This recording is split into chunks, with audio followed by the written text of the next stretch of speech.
الامام الاعظم، الامام الاعظم۔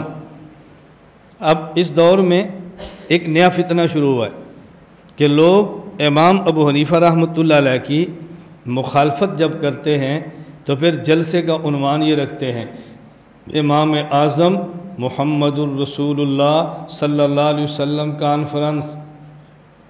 بھئی آپ نے امام اعظم رسول اللہ کانفرنس کیوں رکھی؟ کہتے ہیں جی سب سے بڑے امام اللہ کے نبی ہیں۔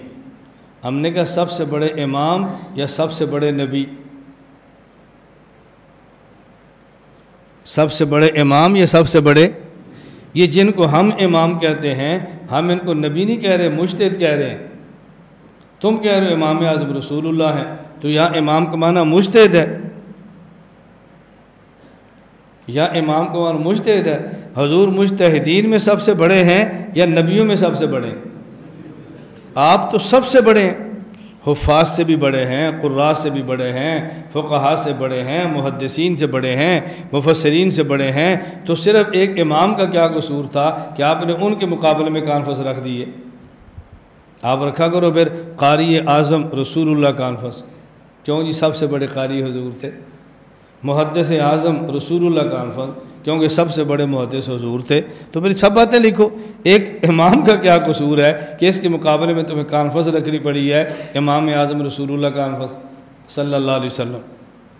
تو ایک کانفرنسوں کے عنوان رکھتے ہیں، ہم انہیں کہتے ہیں پھر ایسا کرو ایک کانفرنس سے 3 اور بھی کرو۔ ایک کانفرنس کیا کرو صدیق اکبر صلی اللہ علیہ وسلم کانفرنس۔ لوگ پوچھے کیوں؟ کہ جی ابو بکر چھوٹے صدیق ہیں، حضور بڑے صدیق ہیں۔ پھر ایک کانفرنس اور بھی کیا کرو فاروق اعظم صلی اللہ علیہ وسلم کانفرنس۔ لوگ پوچھے کیوں؟ کہ جی فاروق عمر چھوٹے ہیں، حضور بڑے فاروق ہیں۔ اور 14 اگست ہے تو پھر جلسہ کیا کرو قائد اعظم رسول صلی اللہ علیہ وسلم کانفرنس۔ لوگ پوچھیں گے یہ کیا؟ کہنا محمد علی جناح چھوٹا ہے، بڑے قائد تو اللہ کے نبی ہیں، یہ بھی کرنا۔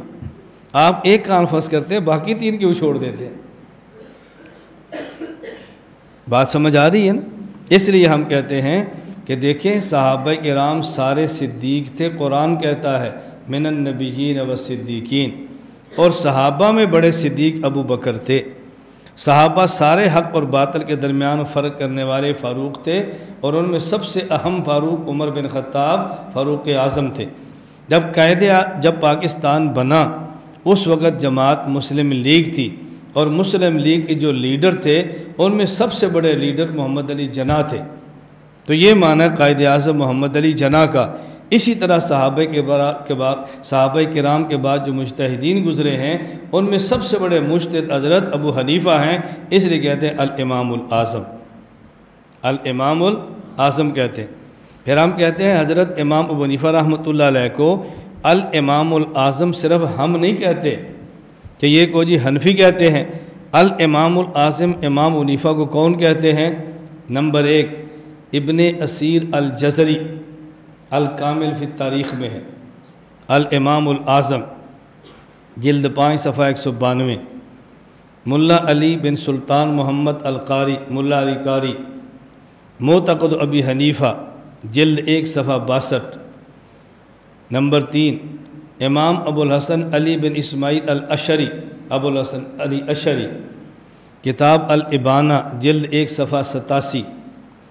امام ابو الفلاح عبدالحی بن احمد الحنبلی، شذرات الذہب جلد 8 صفحہ 168۔ اب یہ حنبلی ہیں، یہ حنفی نہیں ہیں۔